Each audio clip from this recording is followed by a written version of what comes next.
जय श्री हरि, जय तुलसी माता, जय कार्तिक भगवान। स्वागत है आपका हमारे चैनल तपोविद भक्ति पर, जहाँ हम सुनते हैं भक्ति, श्रद्धा और मनुष्य की कथाएं, व्रत कथाएं, उपाय।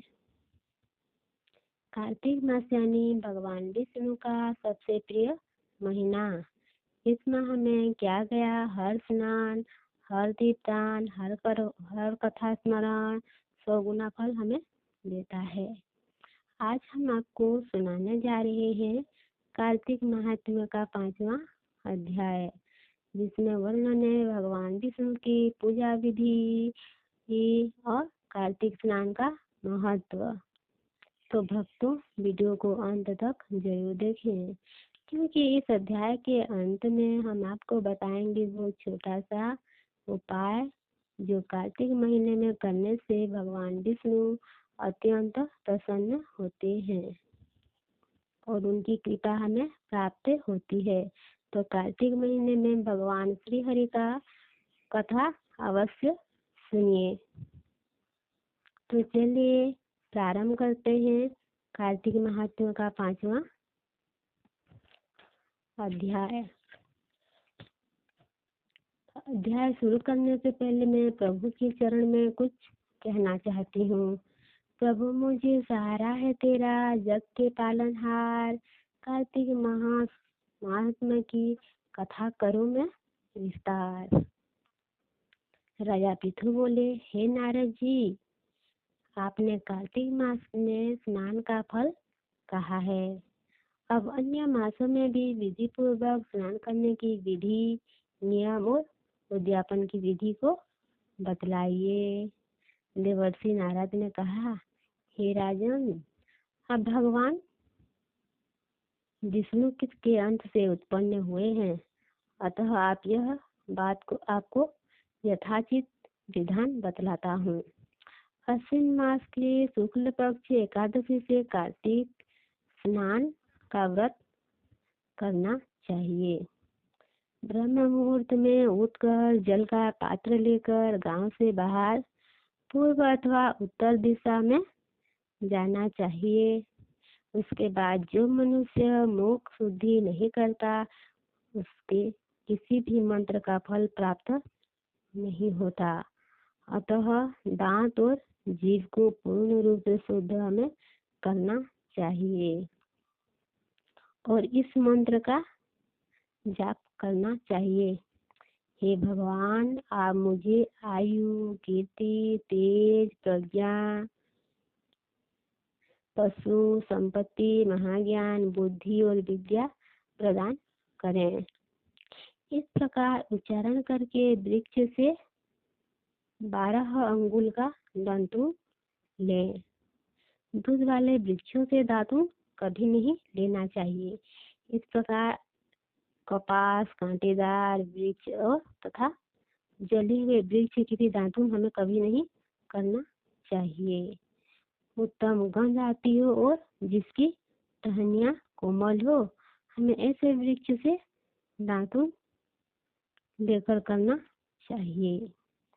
और प्रतिपदा, अमावस्या, नवमी, छठी, रविवार, चंद्र और सूर्य ग्रहण में हमें कभी भी दातुन नहीं करना चाहिए। उसके बाद भली भांति स्नान करके फूल, माला और पान आदि पूजा की सामग्री लेकर प्रसन्न चित्त होकर शिवालय में जाकर सभी देवी देवताओं को अर्घ्य, आचमन आदि वस्तुओं से पृथक पृथक पूजा करना चाहिए और प्रार्थना एवं प्रणाम करना चाहिए। फिर भक्तों के स्वरों में स्वर मिलाकर श्री हरि जी का कीर्तन करना चाहिए। मंदिर में गायक भगवान श्री हरि का कीर्तन करने वाले आए हो तो उनका माला, चंदन, तांबूल आदि से हमें पूजन करना चाहिए, क्योंकि देवालय में भगवान विष्णु को अपनी तपस्या, योग, दान द्वारा प्रसन्न थे। किंतु कलयुग में भगवान का गुणगान सब भावनात्मक रहित हो गया है। इसलिए भगवान हरि को प्रसन्न करने का एकमात्र साधन है उनके भक्तों की सेवा। नारद जी बोले पृथु जी से, हे राजन, एक बार मैंने भगवान से पूछा, हे प्रभु, आप सबसे अधिक कहाँ निवास करते हैं? तो इसके उत्तर में भगवान ने कहा, हे नारद, मैं बैकुंठ या गोपियों के हृदय में ही निवास नहीं करता, बल्कि मेरे भक्त जो कीर्तन करते हैं मैं उनके हृदय में भी वास करता हूँ। जो मनुष्य चंदन माला आदि से मेरे भक्तों का पूजन करते हैं उनसे मेरी ऐसी प्रीत होती है जैसे कि मेरी पूजा से नहीं हो सकती। नारद जी ने फिर कहा, शिरीष, धतूरा, गिरजा, चमेली, केसर, कंदार और कटहल के फूलों से कभी भी भगवान विष्णु की पूजा नहीं करनी चाहिए। और अड़हल, कंद, गिरीश, जूही, मालती और केवड़ा के पुष्पों से भगवान शंकर जी की पूजा भी नहीं करनी चाहिए। पूजन समाप्ति के बाद हमें भगवान से क्षमा प्रार्थना तो अवश्य ही करनी चाहिए। हे सुरेश्वर, हे देव, मैं न मंत्र जानता हूँ न कोई क्रिया जानता हूँ, मुझे कोई भक्ति भी नहीं आती, मैं भक्ति से हीन हूँ। मैंने जो कुछ भी चढ़ाकर आपकी पूजा की है मेरी भूल को क्षमा करें और मेरी पूजा को स्वीकार करें। ऐसी प्रार्थना करने के बाद आप भगवान को साष्टांग प्रणाम करें, भगवत कीर्तन करें, श्री हरि की कथा सुने और प्रसाद को भी ग्रहण करें। जो मनुष्य उपरोक्त विधि के अनुसार कीर्तन व्रत का अनुष्ठान करते हैं वह जगत के सभी सुखों को भोगते हुए अंत में वैकुंठपुर को प्राप्त करते हैं।